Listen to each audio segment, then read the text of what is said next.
La vida de los muertos perdura en la memoria de los vivos. La frase de Cicerón ejemplifica lo que queremos que sea este programa especial dedicado al recientemente fallecido Jerónimo Saavedra. Una celebración de la trayectoria vital de este gran político, académico, defensor de los derechos sociales, humanista y, a título personal, un muy querido amigo. Para ello nos hemos trasladado a la que durante muchos años fue su casa en Las Palmas de Gran Canaria, y en este preciso lugar vamos a charlar con un buen número de personas del ámbito artístico, musical, social y docente que lo conocieron muy bien y que compartirán anécdotas y recuerdos. Es una forma de acercarnos a lo que Jerónimo nos enseñó, que fue mucho, como demuestran las perlas de sabiduría que nos regaló en este mismo programa y que hoy también recuperaremos. Un pequeño pero sentido homenaje a quien fuera un gran hombre. Es hora de conversar, hora de adentrarnos en el mundo que viene. En el mundo que viene, que viene, que viene, que viene, que viene.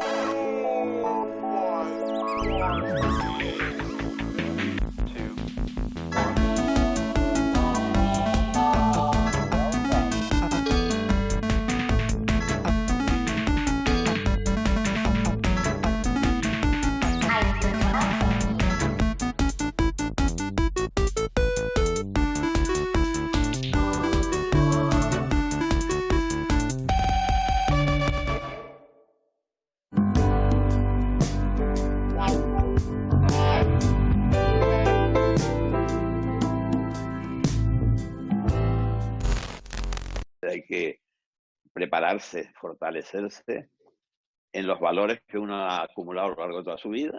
Ayer mismo por la mañana yo empecé después del desayuno, fiché ahí en YouTube y apareció una oferta, buscaba a Ana Netrebko, la gran diva del canto hoy mundial, probablemente la María Callas del presente. Y vi que había un concierto con dúos de arias y arias solitarias con el gran tenor mexicano de Villazón. Y es algo increíble, la calidad, la entrega, esas voces. Es un concierto además que cantan en ruso, en italiano, en francés y en español, porque tanto Ana Netrebko, que es rusa, como Villazón, que es mexicano, Villazón y ella pronuncian y vocalizan el castellano de una manera asombrosa y cantan, él, diría yo, mejor que Plácido Domingo cantando zarzuela. Es una recomendación que les hago, busquen, pinche por Ana Netrebko o por Villazón y se quedarán asombrados de la calidad. Me llamaba Rafaelillo. Sí, mujer, pa' que me hagas la corbata, que yo no me la sé hacer. A nadie se le escapa que la trayectoria política de Jerónimo Saavedra fue impresionante y que podríamos pasarnos horas enumerando sus logros, pero siendo sinceros, estamos convencidos de que a la hora de recordarle, él preferiría que empezáramos, como así vamos a hacer, hablando de su gran pasión por la música. En los años 80, y desde que tuvo poder político, Jerónimo Saavedra llevó a cabo la creación del Festival de Música de Canarias, con la idea de fomentar la música clásica en las islas y de unir turismo y cultura. Hoy el festival cumple 40 años de historia, habiendo recorrido con las primeras figuras de la música todo un itinerario que ha enriquecido nuestra cultura. Y eso es lo que nos ha dado, entre tantas cosas, Jerónimo a Canarias, con su gran creación como gesto cultural, que fue el Festival de Música de Canarias, que es el Festival de Música de Canarias, que es la posibilidad de que la ciudadanía de Canarias, las personas de Canarias, canarios y los que estén por aquí, podamos disfrutar y tengamos acceso a las grandes obras de la historia de la música, interpretadas por los mejores del momento. Así que yo creo que no es que estemos en deuda con Jerónimo, sino que tenemos la responsabilidad de cuidar aquel legado que nos ha dejado, que es para bien de todos. Creo que no era muy difícil ver a Jerónimo sonreír, pero a lo mejor, me corregirán ustedes, uno de los momentos donde era más fácil verle sonreír era cuando estaba sentado en una butaca. Seguro que, por ejemplo, ustedes habrán visto mucho a Jerónimo sonreír en las butacas de los respectivos auditorios que dirigen, ¿no? Siempre, en mi caso siempre, desde luego cuando estaba en el auditorio de Tenerife, pero también en otras muchas salas donde nos hemos encontrado en Madrid o incluso en países de Europa.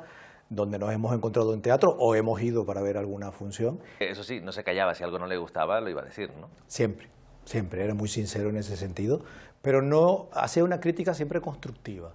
No iba a denostar ni a destruir lo que viera. Si no le gustaba nada, decía, bueno, esto hay que mejorarlo mucho. Pero hasta ahí llegaba. La alegría era que se estuvieran celebrando actos culturales. Luego podrían tener más o menos nivel y él tenía buen olfato y sobre todo pues un criterio muy claro, y si algo no le gustaba lo iba a señalar. Pero sí que está esa concepción de la cultura como una gran celebración importante, ¿no? Celebración por un lado, pero siempre con más detrás. Solamente el disfrutar puro y duro, no. Si él fue a la ópera, por supuesto, ha querido disfrutar y escuchar buenas voces y escuchar una buena orquesta, pero siempre ha querido más de la puesta de escena y a él le ha gustado mucho el teatro contemporáneo también, hasta la danza contemporánea, que él ha tenido un interés en todo, siempre la curiosidad, igual si se trata de la cultura o si se trata de gente. Ha llegado siempre con ese interés y curiosidad para saber más. Tenía una intuición para la cultura y para la música extraordinaria. O sea, podría terminar un concierto y decirte, el segundo movimiento, las violas tenían un problema. No me gustaron. Y, vamos, es que los músicos ni nos dábamos cuenta de esa. Y era la preparación, la enorme preparación que tenía. Pero todo eso siempre con la simpatía, porque Jerónimo era muy simpático y tenía una carcajada maravillosa. Vamos, cada vez que nos reuníamos, gente o con él o a comer, no había una comida, no había una cena, no había una charla donde no hubieran carcajadas. Y eso era maravilloso de una persona tan importante. Notabas que estaba con una persona importante a nivel cultural. No hablo político, no hablo de como docente, que también lo fue, pero el arte y la cultura era lo que le gustaba. Él fue siempre muy generoso, muy generoso. Y esa generosidad, con su amplio abanico también de posibilidades y de referencias, y de que absolutamente todo el mundo le conocía, los jóvenes y los no tan jóvenes. Entonces era una referencia para esas personas, en lo cultural, en lo político, en lo ideológico, en lo intelectual, en lo educativo, como ha dicho Jorge, y sinceramente donde iba sentaba cátedra. Pero no era algo impostado, era algo merecido y ganado con el tiempo. Él podía pasar del comentario absolutamente más intelectual y riguroso sobre una crítica musical al chascarrillo más divertido, pero tenía relación. Y eso hacía que cobrara importancia y que todos estuviéramos siempre pendientes de lo que tenía que decir, porque su opinión tenía un peso, tenía un valor e importaba. Y eso era bueno para los espacios. Jorge, tú lo trataste como amigo, como músico tú y también pues como responsable de esa criatura que él contribuyó a crear, que es el Festival Internacional de Música de Canarias. En esas tres fases diferentes, ¿veías diferencias o una cosa llevaba a la otra? Incluso ayudaba a que el amigo te diese consejos sobre ese paso que diste, por ejemplo, importante al dirigir el festival. Nunca, jamás.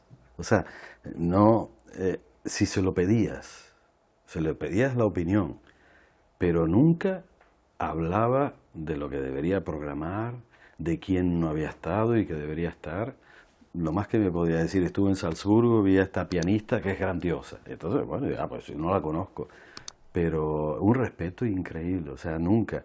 Nosotros llevamos una amistad musical, porque por mucho que quisiéramos hablar de política o de lo que estaba ocurriendo en el mundo, terminamos hablando de música.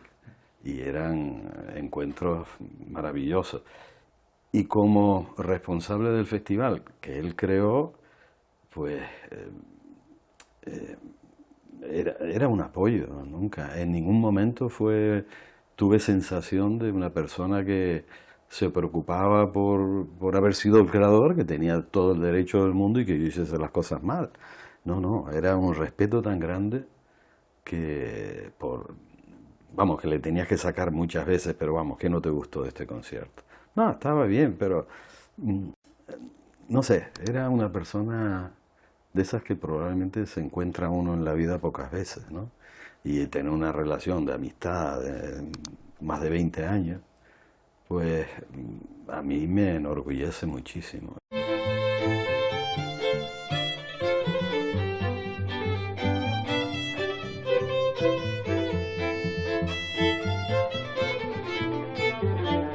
Es inevitable y no se puede separar la condición personal de Jerónimo Saavedra como persona gay. Es verdad que él no fue un activista que conociéramos al uso, era algo que todo el mundo sabía, su familia sabía, sus amigos sabían, pero que él nunca había salido oficialmente del armario. Quizás porque cada uno eso lo hace cuando llega el momento y todos tenemos además nuestros tiempos.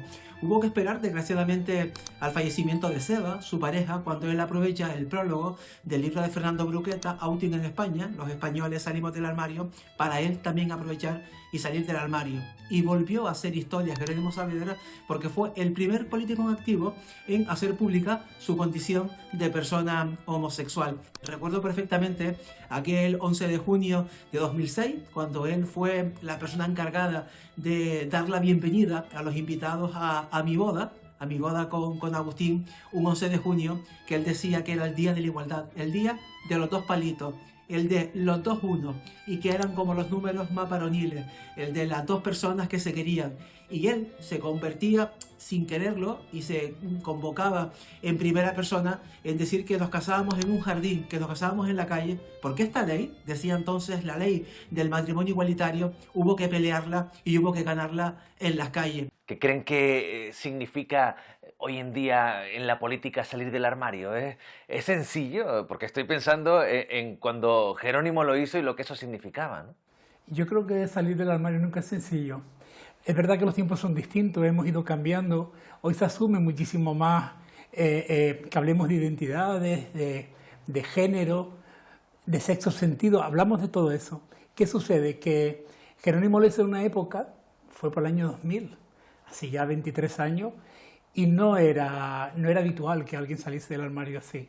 Con un gesto involuntario, porque si narramos los hechos, fue un gesto involuntario y al final acontecido por un hecho luctuoso que pasó muy cercano, pasó eso. Gracias a eso fue posible que la sociedad empezase a ver a personas de bastante significado político o de conocimiento a nivel nacional que saliesen del armario. Que se supiera pero que no se viera, ¿no? Porque sí es cierto que en el caso de Jerónimo era una especie de conocimiento popular, pero dar el paso y terminarlo de decir sí que marca una pequeña diferencia o una gran diferencia.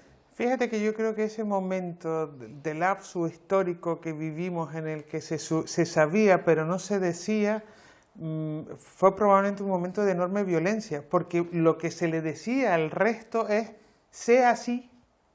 Tú puedes serlo, pero que no se diga, que no se note, que no lo verbalices. Y esa última valla, no última porque como bien ha explicado Gregorio, del armario no se sale una vez en la vida, se está saliendo cada día de tu vida hay una situación en la que tú lo tienes que volver a explicar y en función de dónde estés, ¿es jocoso o es difícil?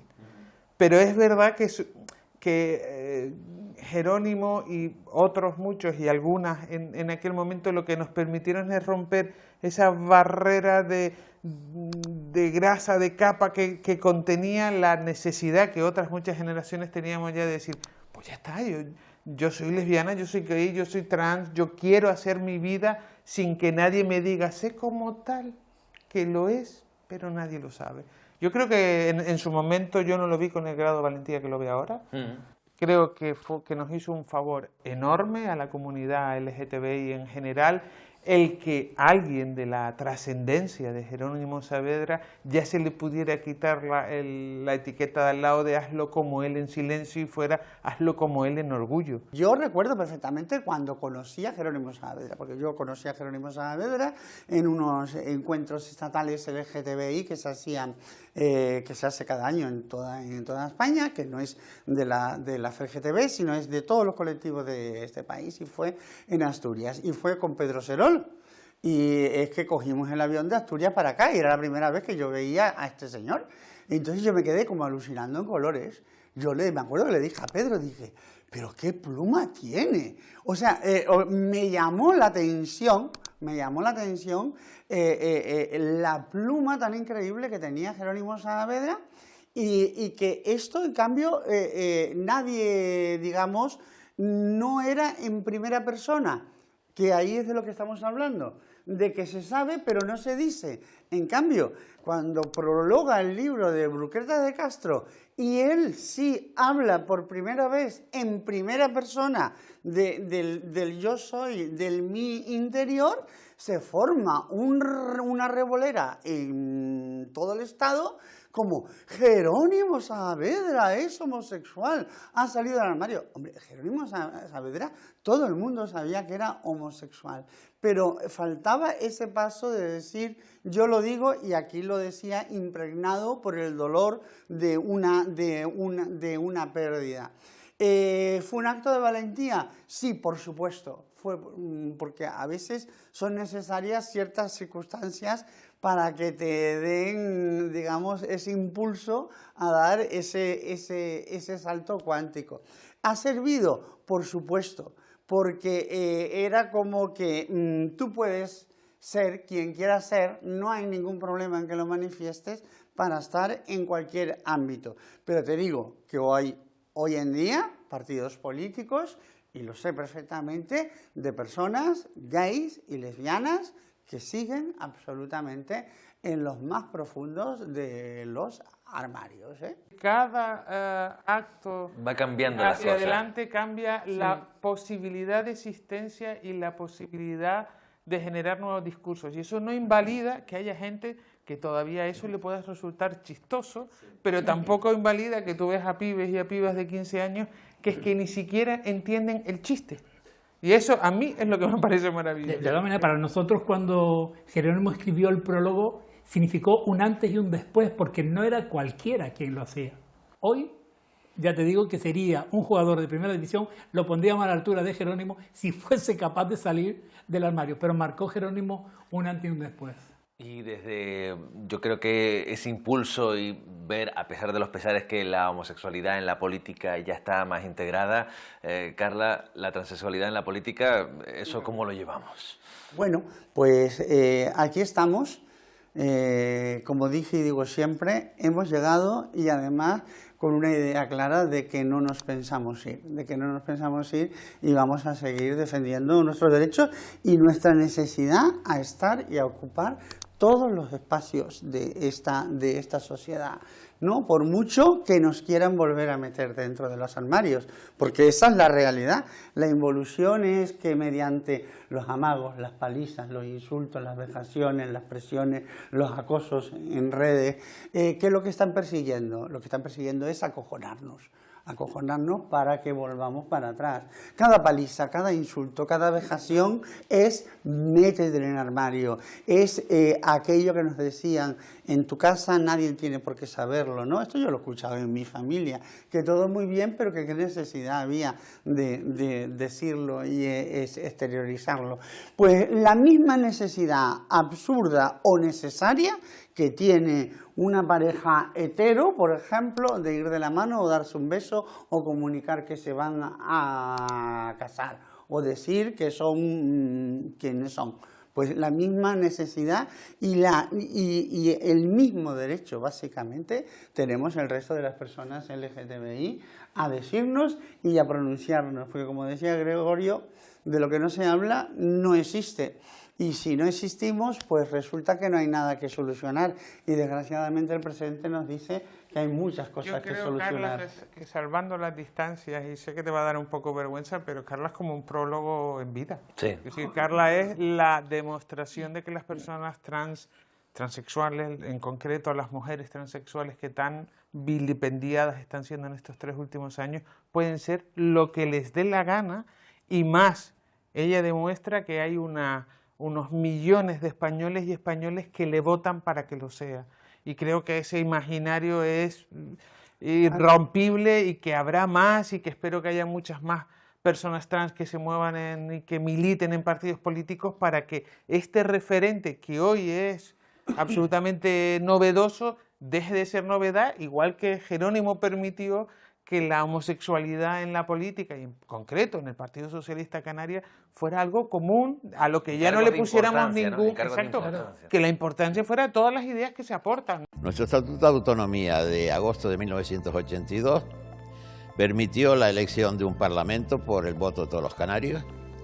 Se constituyó el 30 de mayo de 1983 y a partir de entonces hubo que poner en marcha la construcción de este territorio de 8 islas como comunidad autónoma. Enfrente a una clase dirigente que había puesto muchos obstáculos y reflejado mucha desconfianza en el proceso de elaboración del propio Estatuto de Autonomía. Si a eso le sumamos el pleito llamado insular entre las dos burguesías de las capitales, Santa Cruz de Tenerife y Las Palmas de Gran Canaria, tenemos el telón de fondo de ese ambiente hostil, desconfiado, con que se pone en marcha la Comunidad Autónoma de Canarias. Entonces había que crear un sentimiento de Canarias unida. Nosotros en el primer gobierno tuvimos que crear un eslogan de que Canarias era posible, que reflejaba ese sentimiento de desconfianza y, por el contrario, de necesidad de fortalecer la unidad. Y la unidad de Canarias solo es posible fortaleciendo la institución regional, que es su propio Parlamento y el gobierno que de él emana. Como decíamos al principio, no podemos obviar la impresionante trayectoria política de Jerónimo Saavedra, ministro de Administraciones Públicas, ministro de Educación y Ciencias, diputado, senador, alcalde de Las Palmas de Gran Canaria y primer presidente del Gobierno de Canarias. Siempre preocupado por su tierra natal, un trabajo que le granjeó la simpatía y admiración de la mayoría de personas con las que se cruzó en su extensa carrera. Jerónimo fue profesor mío de Derecho Laboral en el curso 1987-88. Luego fuimos compañeros de trabajo en la universidad, luego fuimos compañeros de partido, luego fuimos compañeros de gobierno, siendo él alcalde, y hasta el 21 de noviembre del pasado año fuimos amigos. Conocí a la persona y creo que puedo definir a Jerónimo como bueno, culto, inteligente, elegante, generoso y divertido. Yo a Jerónimo lo conocí en una bajada de la Virgen, creo que incluso recuerdo perfectamente en qué restaurante estaba, y alguien pues le dijo, mira, este chico Palmero, veterinario, está en Alemania, y esa persona que también nos presentó dijo, bueno, él está en una facultad veterinaria en Alemania, y él me dijo, dice, mira, se va a crear la facultad veterinaria en Las Palmas. Y yo le dije, vaya disparate. ¿Te pareció un disparate? Sí, porque la realidad es que una facultad veterinaria tenía que tener un contexto agropecuario potente, porque bueno, así mismo también se lo dije, le dije, mira, hay muchas razones para que no, hay pocas para que sí, y me dijo, se va a crear la facultad de veterinaria. Entonces yo, como siempre él tenía eso, una razón que al final o te la decía o tú la terminabas entendiendo, yo entendí tiempo después que lo que se quería crear era la Universidad de Las Palmas de Gran Canaria. Y haciendo un poco el símil deportivo, quizás lo que Jerónimo tenía era ese alma de gran seleccionador. Sabía qué equipos crear, ¿no, Arturo? Totalmente. Jerónimo era un hombre con una de futuro impresionante. En realidad creo que los canarios no sabemos la personaje que hemos perdido, porque un hombre en todas sus etapas siempre tenía visión de futuro. Hasta con los 87 años seguía teniendo visión de futuro. Y entonces, él, mirando lo que ha dicho Antonio, yo creo que lo de la universidad, que en principio para él tuvo que ser también un acto de valentía, porque él era profesor de La Laguna, y La Laguna tenía una cerrazón con no expandirse, porque al principio muchos profesores que había aquí pensaban crear una universidad única canaria. y no pudo ser por esa razón. Y entonces él se puso un poco a la proa de ese barco hacia adelante, siendo profesor de Laguna y siendo político. Es decir, que hay que tener el valor. A nadie se le escapa que durante muchos años de su vida Jerónimo tuvo sus luchas con problemas de movilidad, de salud, ¿no? Pero una cosa que me asombra, y te lo digo a ti, Arturo, que te ocupaste puso su salud en tus manos, en cierta manera, que a pesar de cualquier dificultad que tuviera, eso no le achantaba para... Me han hablado de que un día se recorrió las 7 islas en una avioneta, por ejemplo, Sí, pero que vamos, que cualquier cosa que se tuviera que hacer. Lo peor del caso fue que fue en las elecciones aquellas que perdió en el 80, que aquí veníamos Pedro Betancor y yo a verlo, lo infiltrábamos, le preparábamos la medicación y se cogía su viaje ahí, pasándolo muy mal, pero el hombre estoico, con una sonrisa y una valentía sin aparentar que lo mal que lo estaba pasando. Es decir, un hombre que también tenía esos valores en ese aspecto. Quizás le podía más las ganas de hacer cosas, incluso el orgullo que las dificultades que a lo mejor en algunos momentos su cuerpo le presentaba. Sí, totalmente. El cuerpo nunca lo ayudó porque tenía muchos problemas desde su niñez, pero a pesar de todo seguía adelante.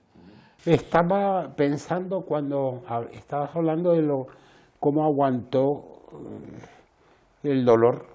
Eso, de estar en la cama y aquí y después estaba en el periódico, se iba de la cama al periódico o a la incipiente Winter, ¿no?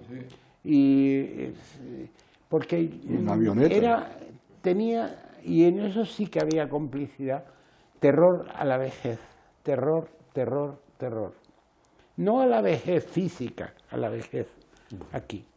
Entonces, claro, si hacía valer las limitaciones, pues producía un efecto sobreprotector de otras personas, en ese momento de su propia hermana, que tenía un miedo tremendo, no vayas, no hagas, ¿sabes? Y él quería ser un hombre libre. Bueno, luego también había una parte en su labor política también.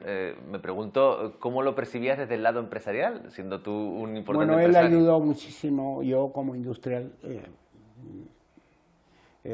ayudó muchísimo a la industria. Cuando él tuvo el dilema del cambio de fórmula de entrada de Canarias en la Comunidad Europea, y bueno, había el famoso protocolo 1, el protocolo 2, la agricultura mandaba mucho, en aquel momento muchísimo, Tenerife pues estaba con la agricultura y lo supo llevar muy bien, y apoyó muchísimo. Yo un día le hice una comida hace como 2 años, le llevé a los industriales que quedábamos supervivientes de ese momento a darle las gracias porque estuvo ahí. Arturo, ¿quieres dejarnos con un recuerdo final? No, el único recuerdo final que le puedo decir que era una mente brillante, que era un hombre con proyección de futuro en todos sus actos, que lo conocí, y era una bellísima persona. Es decir, era un hombre empático con la gente.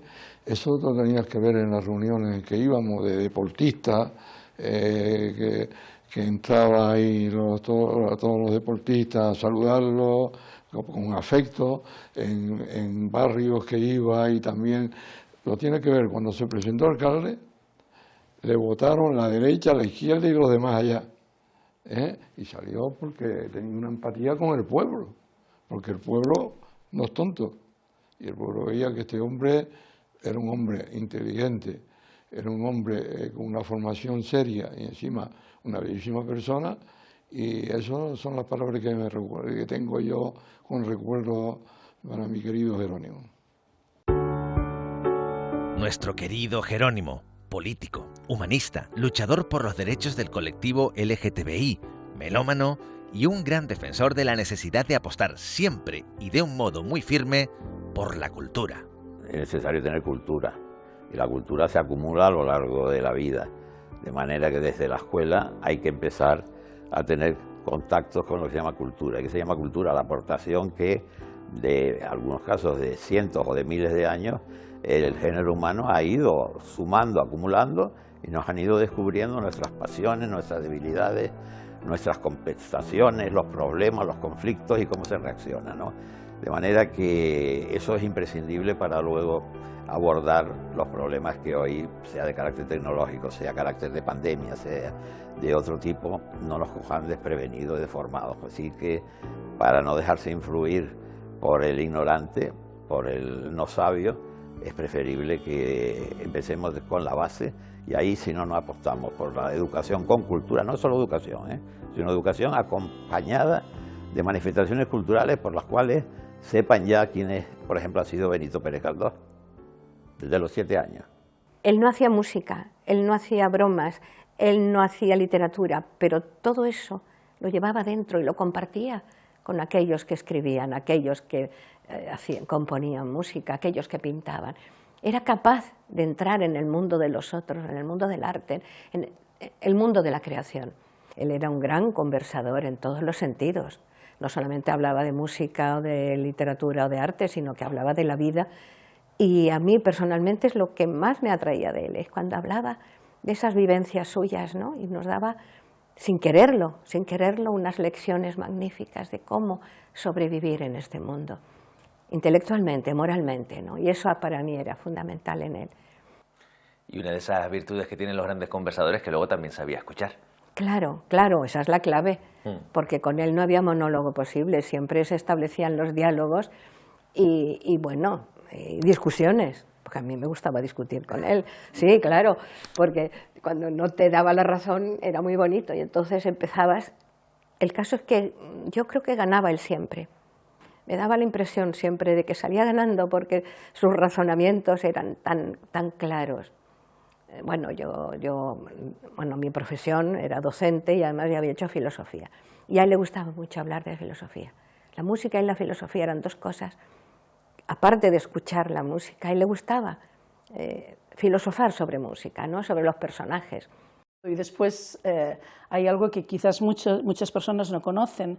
Desde que montamos en Valleseco, aquí en Gran Canaria, en el municipio de Valleseco, el único certamen internacional de zarzuela que existe en el mundo, él fue siempre presidente del tribunal.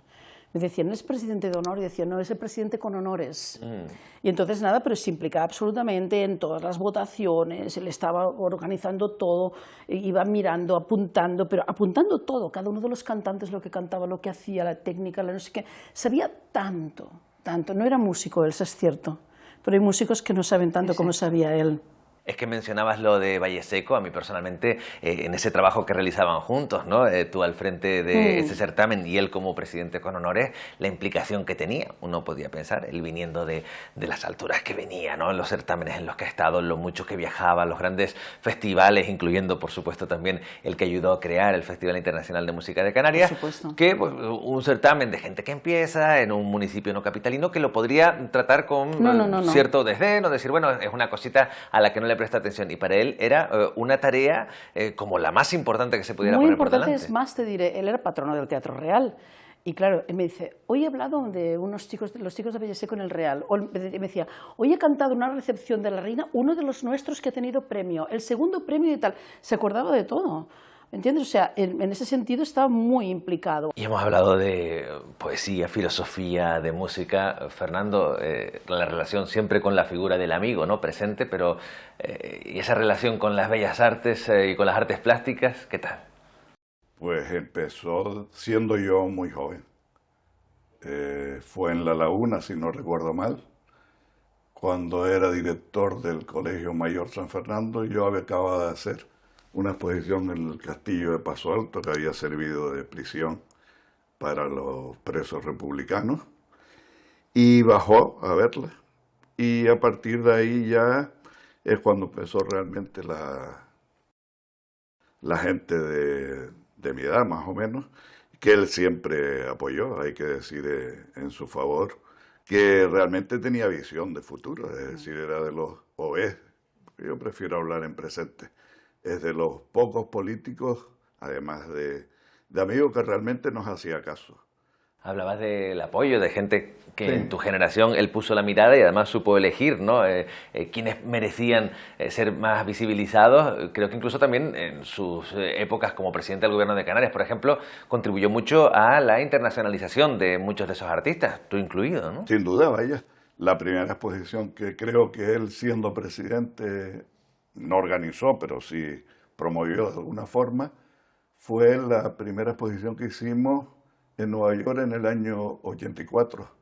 Y fue entretenido. Después coincidió, después hicimos también dos grandes exposiciones más. Una fue en Jerusalén, donde tocó entre otros Juan Hidalgo y Pedro Espinosa.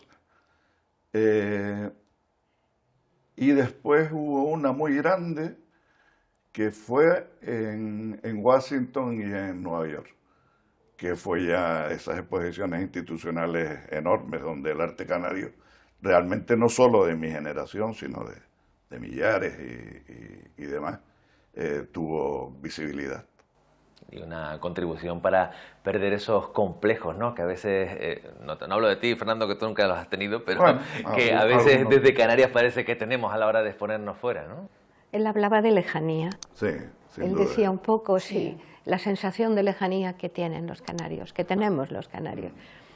Sí, es importante lo que has dicho además, porque él ayudó, por ejemplo, a los escritores, que estando él en el gobierno se organizaron cosas realmente espléndidas, como una semana en Madrid y en Barcelona de escritores, pintores, es decir, se llamaba El Papel de Canarias y estaba yo en el Ateneo entonces en Madrid, sí, estaba, lo organicé con él y tenía un interés, lejanía, justamente. Claro, para evitar exactamente normalizar que no importa, que esos kilómetros no significan nada.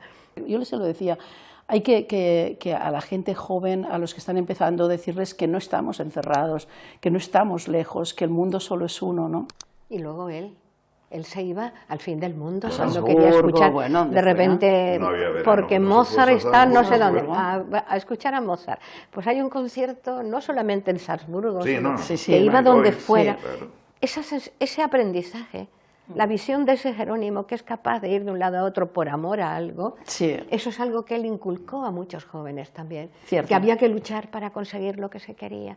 Elsa, has traído un poemario tuyo. Sí, un poema que le dediqué hace muchos años. Sí. Hablando de todo esto, intenté, lo traigo porque me parecía que era como eso para que él lo escuche. Ya lo escuchó en vida, lo cual para mí era muy importante. Sí. Lo leyó, le gustó y es un resumen de lo que él ha significado para muchos, no solo para mí, ¿eh? ¿Te parece que nos lo regales también a nosotros Sí, y, yo venía y con el cerramos esta conversación de la mejor de las maneras? Y se titula El senador de las Hespérides. Tiene ese gesto grave, ese gesto perdido que parece buscar algo a lo lejos. Nunca fue a la deriva, ni dejó naufragar su perfil de romano delicado y paciente. Siempre tuvo esa forma de mirar hacia todo, la sonrisa entreabierta de quien firma sin miedo una larga sentencia de amor y de esperanza. Y contemplando el mundo, presiente que la vida es un aliento amargo. A veces lo recuerdo como si no existiera, como si fuera solo una vaga presencia que pasó por mi lado suavemente y sin prisas, aromándolo todo con perfumes extraños que jamás me pondría. A veces lo recuerdo como esas viejas fotos que recorren la sangre, tiñéndola de rumbre y de color naranja. Y a veces, cuando vuelo por encima del mundo, me pregunto por él, por dónde vive ahora, en qué piensa, por qué causas padece, en qué viejo teatro recuesta su cabeza y escucha los sonidos de un piano que no existe. No encuentro las respuestas, pero miro hacia el norte y sé que está viajando, que en ese mismo instante su cuerpo se diluye dentro de un pentagrama, en un mar apacible donde lo acunan peces y un aria de Puccini que canta María Callas.